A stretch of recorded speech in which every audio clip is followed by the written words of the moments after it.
Hello friends, इस video में हम पढ़ेंगे function with return type but no argument, यानी कि एक ऐसा फंक्शन जिसमें हम एक वैल्यू रिटर्न में लेंगे लेकिन उसके अंदर कोई आर्गुमेंट्स पास नहीं करवाएंगे। इसका सिंटैक्स देख लेते हैं। ये देखिए फ्रेंड, यहाँ पे मैंने रिटर्न टाइप लिखा, उसके बाद फंक्शन का नाम लिखा और यहाँ पे मैंने इसकी ब्रैकेट्स को एम्प्टी छोड़ दिया, खाली छोड़ दिया। उसके बाद मैंने फंक्शन की बॉडी ओपन किया और फंक्शन की बॉडी के अंदर मैं इसका कोड लिखूंगा। यहाँ पे मैंने जहाँ पे लिखा हुआ है स्टेटमेंट्स, इसका मतलब है यहाँ पे हम फंक्शन का कोड लिखेंगे और जहाँ पे हमारा कोड एंड होगा उसके बाद हम रिटर्न लिखेंगे और यहाँ पे कोई वैल्यू या फिर एक्सप्रेशन पास करवा देंगे। इसका मतलब है कि यहाँ से एक वैल्यू रिटर्न में जाएगी। कौन सा डाटा टाइप की वैल्यू हम यहाँ से रिटर्न करवाना चाहते हैं वो हमें यहाँ पे लिखना पड़ेगा। ये इंट, फ्लोट, चार या फिर डबल, ये क्यों लिखना पड़ता है हमें यहाँ पे, ये देखिए फ्रेंड, अगर मैं चाहता हूँ कि मेरा ये जो फंक्शन है यहाँ से मैं वैल्यू जो रिटर्न करवाऊँ वो इंटीजर हो, तो यहाँ रिटर्न टाइप की जगह पे मुझे यहाँ पे इंट लिखना पड़ेगा। अगर मैं यहाँ से कोई वैल्यू फ्लोट रिटर्न करवाना चाहता हूँ तो मुझे यहाँ रिटर्न टाइप की जगह पे फ्लोट लिखना पड़ेगा। इस फंक्शन से अगर मैं कोई कैरेक्टर रिटर्न करवाना चाहता हूँ तो मुझे यहाँ पे रिटर्न टाइप की जगह पे चार लिखना पड़ेगा। उसके बाद फ्रेंड, ये जो ब्रैकेट्स हैं इनको मैंने खाली क्यों छोड़ा हुआ है, इसका मतलब ये है कि हम इसके अंदर कोई आर्ग्यूमेंट्स यहाँ पे पैरामीटर्स पास नहीं करवा सकते। उसके बाद इसकी एग्जांपल देखते हैं। ये देखिए फ्रेंड, यहाँ पे मैंने इंट लिखा हुआ है, इसका मतलब इस फंक्शन से एक वैल्यू रिटर्न आएगी जो इंटीजर होगी। उसके बाद मैंने फंक्शन का नाम लिखा, फंक्शन का नाम लिखने के बाद यहाँ पे मैंने फंक्शन की बॉडी को ओपन और क्लोज कर दिया। इस बॉडी के अंदर मैंने एक इंटीजर वेरिएबल लिए ए नाम से और उसके अंदर मैंने 10 स्टोर किया। उसके बाद मैंने एक और वेरिएबल ली बी नाम से, उसके अंदर मैंने 20 स्टोर करवाया और एक वेरिएबल मैंने रिजल्ट नाम से ली और रिजल्ट के अंदर मैंने स्टोर करवाया ए और बी को प्लस करके, यानी कि ए और बी को प्लस करके जो रिजल्ट आएगा वो मैं इस रिजल्ट नाम की वेरिएबल के अंदर स्टोर करवा दूंगा। और ये रिजल्ट के अंदर जो भी वैल्यू है इसको मैंने रिटर्न करवा दिया इस फंक्शन का। इसका मतलब कि इस फंक्शन से कौन सी वैल्यू रिटर्न होगी, इंटीजर वैल्यू जिसके अंदर 10 और 20 को प्लस करके जो भी वैल्यू बनेगी वो यहाँ पे रिटर्न होगी। जहाँ पे हम फंक्शन लिखेंगे वहाँ पे हमें 30 वैल्यू मिलेगी। इसके बाद देखते हैं फ्रेंड, इस फंक्शन को हम कॉल कैसे करते हैं। ये देखिए फ्रेंड, ये तो हमने फंक्शन बनाया हुआ है, एक डाटा टाइप लिखी है इंट, यानी कि इस फंक्शन से हमें एक इंटीजर वैल्यू रिटर्न में मिलेगी। उसके बाद फंक्शन का नाम है, फंक्शन के नाम के बाद फंक्शन की बॉडी ओपन क्लोज और ये सेम वही फंक्शन है। इसको कॉल कैसे करते हैं, ये देखिए फ्रेंड, मैंने मेन फंक्शन लिखा, मेन फंक्शन के अंदर मैंने एक वेरिएबल बनाई है इंटीजर डाटा टाइप से, क्योंकि ये हमारा फंक्शन इंटीजर वैल्यू रिटर्न करेगा। तो यहाँ पे मैंने r इक्वल्स टू फंक्शन को कॉल कर दिया हुआ है, यानी कि फंक्शन के अंदर जो भी वैल्यू उसको r के इक्वल कर दो। फंक्शन से हमें वैल्यू रिटर्न मिलेगी 30, तो वो मैंने r के अंदर स्टोर करवा लिया। अगर मैं r को प्रिंट ऑफ करवाऊंगा तो मुझे 30 वैल्यू मिलेगी। तो ठीक है फ्रेंड, मैं अपना कंपाइलर ओपन करता हूँ, उसमें मैं आपको ये फंक्शन प्रैक्टिकली अप्लाई करके बताता हूँ कि कैसे ये रिटर्न टाइप फंक्शन काम करता है। तो फ्रेंड, ये हमारा कंपाइलर ओपन हो गया। इसके अंदर मैं एक फंक्शन बना लेता हूँ। फंक्शन में बनाता हूँ मेन फंक्शन के ऊपर इंटीजर डाटा टाइप की रिटर्न टाइप होगी इसकी, और उसके बाद फंक्शन का नाम लिख देता हूँ कुछ भी।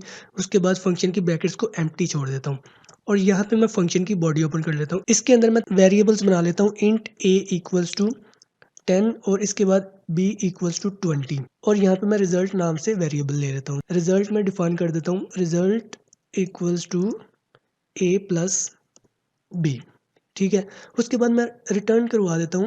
रिटर्न आप दो तरीकों से करवा सकते हो, या तो रिटर्न आप इस ब्रैकेट्स के अंदर भी करवा सकते हो रिजल्ट को, और या फिर आप ऐसे भी वेरिएबल को रिटर्न करवा सकते हो। ठीक है, इसका मतलब एक ही है, चाहे आप ब्रैकेट्स लगाओ या फिर ना लगाओ। लेकिन एक बात याद रखें कि जब आप यहाँ पे कोई एक्सप्रेशन करते हो तो आप कोशिश करें कि यहाँ पे ब्रैकेट्स लगा लें और इसके अंदर कोई एक्सप्रेशन करें। एक्सप्रेशन मतलब a प्लस बी, अगर ऐसे आप रिटर्न करवाना चाहते हो, अगर आप ये रिजल्ट को नहीं लिखना चाहते तो आप ऐसे भी रिटर्न करवा सकते हो a प्लस बी। तो अगर आप इस तरह का एक्सप्रेशन लगाओ तो आप कोशिश करो कि ये ब्रैकेट्स के अंदर पास करवाओ। लेकिन मैं यहाँ पे एग्जांपल वाला देख लेता हूँ, जो मैंने एग्जांपल में लिखा था सेम वही मैं यहाँ पे करवा देता हूँ और यहाँ पे मैं रिटर्न करवा देता हूँ रिजल्ट। अब मैं इस फंक्शन को कॉल कैसे करूंगा, फंक्शन को कॉल करने के लिए मुझे एक वेरिएबल बनानी पड़ेगी, क्योंकि इस फंक्शन से एक वैल्यू आएगी। जो वैल्यू हमारे पास रिटर्न में आएगी इस फंक्शन से, उसको हम स्टोर किस में करेंगे। यहाँ पे मैं एक और वेरिएबल ले लेता हूँ r इक्वल्स टू फंक्शन का जो नाम है वो लिख के, उसके बाद ये इसको मैंने यहाँ पे फंक्शन को कॉल कर दिया। अब मैं अगर प्रिंट ऑफ करवाऊंगा r की वैल्यू को, तो आपको पता है कि यहाँ पे परसेंटेज d लिखना पड़ेगा, क्योंकि एक इंटीजर वैल्यू हम डिस्प्ले करवा रहे हैं। तो यहाँ पे मैं r को लिख देता हूँ। तो फ्रेंड, अब मैं इसको कंपाइल एंड रन करता हूँ।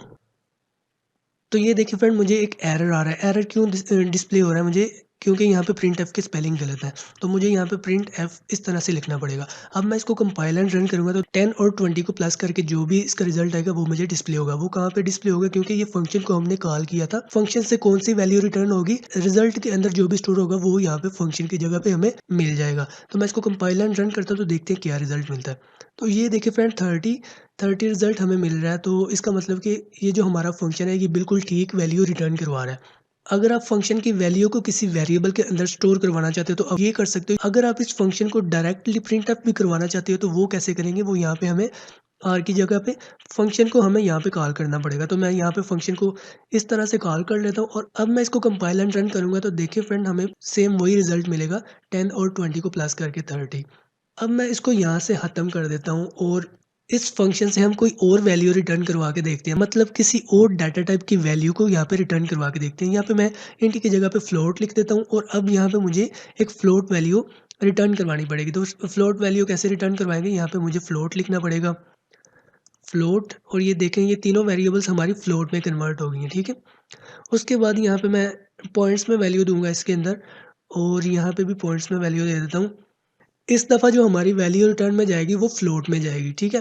तो अब मैं इसको यहाँ पे इस वैल्यू को दोबारा से प्रिंट एफ करवा लेता हूँ।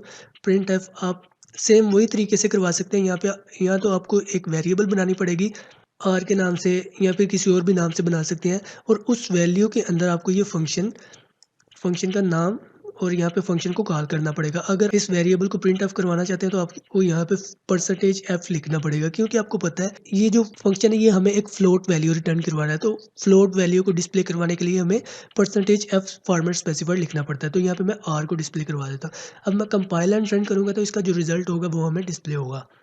यहाँ पे एक एरर आ रहा है। एरर इसलिए आ रहा है कि हमने जो वैल्यू बनाई है, वेरिएबल बनाई है, वो ठीक नहीं बनाई। तो अब ये देखिए हमारी जो वेरिएबल है बिल्कुल ठीक हो गया। अब मैं इसको दोबारा से कंपाइल एंड रन करता हूँ तो देखिए फ्रेंड ये हमें फ्लोट में वैल्यू मिल रही है। तो ये जो 000 आ रहे हैं इसको आप ख़त्म करना चाहते हो तो आप कैसे कर सकते हैं, मैंने आपको बताया हुआ है कि इस ज़ीरो को कैसे हम कम कर सकते हैं। तो कैसे कर सकते हैं ये देखिए फ्रेंड, यहाँ पे 0.2 लिखूँगा और इसका मतलब ये है कि ज़ीरो के मतलब पॉइंट के बाद जो वैल्यू है वो सिर्फ 2 होनी चाहिए। पॉइंट के बाद 2 डिजिट हमारे पास डिस्प्ले होने चाहिए। तो अब मैं इसको कंपाइल एंड रन करूँगा तो देखिए फ्रेंड पॉइंट के बाद 2 डिजिट्स हमें डिस्प्ले हो रहे हैं। अगर मैं चाहता हूँ कि यहाँ पे पॉइंट के बाद 1 डिजिट डिस्प्ले हो या फिर जितने भी हम करवाना चाहते हैं यहाँ पे करवा सकते हैं। तो फ्रेंड्स सेम इस फंक्शन के साथ भी हम वही कर सकते हैं। अगर आप इस फंक्शन को डायरेक्ट यहाँ पे प्रिंट एफ करवाना चाहते हो तो आप वो भी करवा सकते हो। कैसे करवाना है, यहाँ पे परसेंटेज एफ ही लिखा रहने देना है और यहाँ पे हमें फंक्शन को कॉल कर देना है। फंक्शन को यहाँ पे हम इस तरह से कॉल करते हैं। अब मैं इसको कंपाइल एंड रन करूँगा तो फिर से हमें सेम वही रिजल्ट मिलेगा, ठीक है। तो फ्रेंड इस दफ़ा मैं क्या करता हूँ कि इस दफ़ा मैं इसकी ब्रैकेट्स को ख़त्म कर देता हूँ। तो अब मैं इसको कंपाइल एंड रन करूँगा तो क्या इसका रिज़ल्ट सेम आएगा, तो हाँ इसका रिज़ल्ट बिल्कुल सेम आएगा। मैं इसको कंपाइल एंड रन करता हूँ तो देखिए फ्रेंड बिल्कुल सेम रिज़ल्ट आ रहा है। उसके बाद मैं यहाँ पे इसकी वैल्यूज़ को चेंज करता हूँ। वैल्यूज़ को मैं 20 कर देता हूँ, यहाँ पे 10 को और यहाँ पे मैं 50 कर देता हूँ, ठीक है। और ये पॉइंट्स जो है इनको भी चेंज कर देता हूँ 89। अब मैं इसको दोबारा से कंपाइल एंड रन कर दूँ तो क्या इसका बिल्कुल एक्यूरेट रिज़ल्ट मुझे मिलेगा? हाँ जी, बिल्कुल इसका बिल्कुल एक्यूरेट रिज़ल्ट हमें मिलेगा। जो भी इसका प्लस करके जो रिज़ल्ट आएगा वो हमें मिल जाएगा।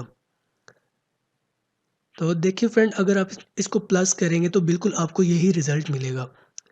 और इसके बाद मैंने आपको कहा था कि हम एक एक्सप्रेशन भी रिटर्न में करवा सकते हैं। कि एक्सप्रेशन हम कैसे रिटर्न करवाएँगे, ये देखिए फ्रेंड मैं यहाँ पे रिज़ल्ट को ख़त्म कर देता हूँ और यहाँ पे रिटर्न की जगह पे मैं एक ब्रैकेट ओपन कर लेता हूँ स्मॉल और इसके अंदर मैं ए प्लस बी करूँगा तो इस इन दोनों को प्लस करके जो वैल्यू आएगी उसको ये फंक्शन रिटर्न कर देगा। तो मैं इसको कंपाइल एंड रन करता हूँ तो फिर भी हमें बिल्कुल एक्यूरेट रिज़ल्ट मिलेगा। ठीक है फ्रेंड, ये आपकी मर्ज़ी है, आप पे डिपेंड करता है कि आप इस फंक्शन को किस तरह से रन करवाना चाहते हो। और ज़रूरी नहीं कि फ्रेंड आप यहाँ पे सिर्फ प्लस ही कर सकते हैं, यहाँ पे माइनस कर सकते हैं, मल्टीप्लाई कर सकते हैं, डिवाइड कर सकते हैं, जो आप चाहे इस फंक्शन से करवा सकते हैं। फंक्शंस बने ही इसीलिए होते हैं कि हम अपनी मर्ज़ी से एक काम करवा सकें, अपनी मर्ज़ी से एक कोड एक फंक्शन के अंदर लिख दें और उसको बार-बार रिपीट करते जाएँ और जितनी मर्ज़ी दफ़ा चाहें हम इस फंक्शन को रिपीट करवा सकते हैं। तो इसको कंपाइल एंड रन करके देखते हैं कि ये जो माइनस वाला ऑपरेटर हमने यहाँ पे लगाया हुआ है ये ठीक से रन कर रहा है कि नहीं। तो इसको कंपाइल एंड रन करता हूँ तो देखिए फ्रेंड ये माइनस वाला ऑपरेटर बिल्कुल ठीक से रन कर रहा है। ये माइनस में वैल्यू आ गई है, माइनस में वैल्यू इसलिए आई है क्योंकि हमने ए ए माइनस बी किया हुआ है, ए से माइनस बी को करो। अगर मैं यहाँ पे बी माइनस ए करूँगा तो फिर हमारा रिज़ल्ट फिर से ठीक ही आएगा रिज़ल्ट। ये देखिए फ्रेंड, ये वैल्यू हमें मिल रही है। उसके बाद फ्रेंड हम देख लेते हैं कि कैसे हम एक करैक्टर फंक्शन से रिटर्न करवा सकते हैं। तो ये करैक्टर रिटर्न करवाने के लिए हमें यहाँ पे 4 लिखना पड़ेगा और यहाँ पे मुझे 4 डाटा टाइप की वेरिएबल बनानी पड़ेगी। वेरिएबल का नाम मैं ले लेता हूँ वी और इसके अंदर यहाँ पे कोई भी एक करैक्टर ले लेता हूँ, जैसे कि के ले लेता हूँ यहाँ पे। अब मैं इसको कंपाइल एंड रन करूँगा। उससे पहले मुझे यहाँ पे फॉर्मेट स्पेसिफायर का नाम चेंज करना पड़ेगा। तो मैं इसको कंपाइल एंड रन करता हूँ नाम चेंज करके। ये देखें फ्रेंड, ये हमें करैक्टर बिल्कुल भी ठीक से दिखाई नहीं दे रहा। मतलब जो हमारा रिज़ल्ट है वो हमें एक्यूरेट नहीं मिल रहा। तो एक्यूरेट इसलिए नहीं मिल रहा कि हमने यहाँ पे कोई वैल्यू रिटर्न ही नहीं करवाई। मैं यहाँ पे रिटर्न करवा लेता हूँ और इसके अंदर मैं वी को रिटर्न में करवा देता हूँ। ये वेरिएबल का नाम है वी और इसके अंदर स्टोर है के। अब मैं कंपाइल एंड रन करूँगा तो मुझे रिज़ल्ट में मिलेगा के। तो ये देखिए फ्रेंड, हमारा के यहाँ पे आ गया। आपको पता है कि जब करैक्टर कोई रिटर्न करवाते हैं या फिर किसी वेरिएबल के अंदर हम कोई करैक्टर स्टोर करवाते हैं तो उसको हम सिंगल कोट्स के अंदर लिखते हैं। तो फ्रेंड, अगर मैं ये वेरिएबल यहाँ पे नहीं बनाता और इसके अंदर मैं सिंगल कोट्स के अंदर कोई करैक्टर स्टोर करवाऊँ तो फिर भी हमारा रिज़ल्ट बिल्कुल ठीक आएगा। अब मैंने इस सिंगल कोट्स के अंदर एच को रिटर्न करवाया इस फंक्शन से। तो अब मैं इसको कंपाइल एंड रन करूँगा तो देखिए फ्रेंड, मुझे एच मिल जाएगा। ये रहा हमारा एच। तो फ्रेंड, आप सोच रहे होंगे कि यहाँ पे मैंने फंक्शन प्रोटोटाइप डिक्लेरेशन क्यों नहीं लिखा। तो फंक्शन प्रोटोटाइप डिक्लेरेशन हम सिर्फ उस सूरत में लिखेंगे जब हम इस फंक्शन को यहाँ से खत्म करके मेन फंक्शन के नीचे लिखेंगे। अगर आप इस फंक्शन को मेन फंक्शन के ऊपर यूज़ कर रहे हैं यहाँ पे, तो फिर आपको फंक्शन प्रोटोटाइप डिक्लेरेशन लिखने की ज़रूरत नहीं पड़ेगी। तो ठीक है फ्रेंड, आपको पता चल गया कि function with return type but no argument कैसे काम करता है।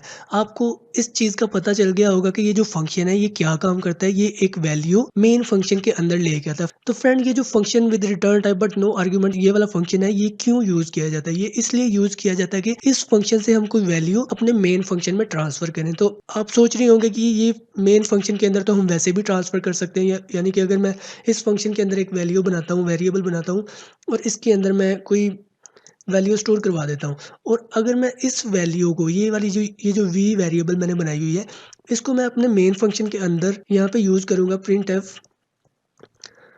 परसेंटेज डी और यहाँ पे मैं अगर वी यहाँ पे लिखूँगा तो क्या ये मुझे बिल्कुल एक्यूरेट रिजल्ट देगा? बिल्कुल भी नहीं, ये हमें बिल्कुल एक्यूरेट रिजल्ट नहीं देगा। ये देखिए फ्रेंड, तो देखिए फ्रेंड, मैं यहाँ पे इसको कंपाइल एंड रन करूँगा तो मुझे यहाँ पे एरर मिल रहा है। एरर क्यों मिल रहा है? ये एरर इसलिए मिल रहा है कि ये मेन फंक्शन के अंदर हमने वी नाम से कोई भी वेरिएबल नहीं बनाई। इसका मतलब ये कि ये जो हमने वी नाम से वेरिएबल बनाई थी, ये एक लोकल वेरिएबल है। लोकल और ग्लोबल वेरिएबल्स क्या होती है, ये दोनों चीज़ें हम आगे चल के पढ़ेंगे। अभी फ़िलहाल आप अपने माइंड में ये बात रखें कि अगर आप इस फंक्शन के अंदर कोई वेरिएबल बनाते हैं तो उसको आप डायरेक्टली यहाँ पे मेन फंक्शन के अंदर यूज़ नहीं कर सकते। हाँ, लेकिन अगर आप इस फंक्शन के अंदर एक वेरिएबल बनाते हो वी नाम से, उसके अंदर आप कोई वैल्यू स्टोर करवाते हो और सेम इसी नाम से अगर आप यहाँ पे भी एक वेरिएबल बनाते हो और उसके अंदर कोई अलग से वैल्यू स्टोर करवा देते हो, तो ये वेरिएबल, ये जो वी नाम से आपने यहाँ पे वेरिएबल बनाई है और यहाँ पे भी एक आपने वी नाम से जो वेरिएबल बनाई है, ये 2 अलग-अलग वेरिएबल्स मानी जाएँगी। तो फ्रेंड, अगर मैं अब इसको कंपाइल एंड रन करूँगा तो मुझे डिस्प्ले होगा 60। तो कंपाइल एंड रन करके देखते हैं। ये देखिए फ्रेंड, मुझे यहाँ पे डिस्प्ले हो रहा है 60। तो ये 60 डिस्प्ले क्यों हो रहा था? क्योंकि इस मेन फंक्शन के अंदर हमने जो वेरिएबल बनाई है वी नाम से, उसके अंदर है 60। तो ये वाला जो वी हमने यहाँ पे लिखा है, ये बेसिकली ये मेन फंक्शन के अंदर वाला जो वी है वही हम डिस्प्ले करवा रहे हैं। अगर हम इस फंक्शन से वैल्यू डिस्प्ले करवाना चाहते हैं अपने मेन फंक्शन के अंदर, तो उसके लिए हमें क्या करना पड़ेगा, यहाँ पे रिटर्न करवानी पड़ेगी ये वैल्यू हम रिटर्न करवाएंगे तो फिर ही हम इस वैल्यू को इस मेन फंक्शन के अंदर यूज़ कर सकते हैं। अदरवाइज इसके अलावा कोई ऐसा तरीका नहीं है कि हम इस फंक्शन की वैल्यू को मेन फंक्शन के अंदर यूज़ कर सकें। तो फ्रेंड, आपको पता चल गया होगा इस फंक्शन का मकसद क्या होता है। ये जो रिटर्न टाइप फंक्शन होता है, इसका मकसद ये होता है कि हम यहाँ से एक वैल्यू रिटर्न लें जिसको हम अपने मेन फंक्शन के अंदर यूज़ कर सकें। तो फ्रेंड, इसी को हम बोलते हैं function with return type but no arguments. और इसी के साथ ये वीडियो खत्म होती है। आज की वीडियो में बस इतना ही।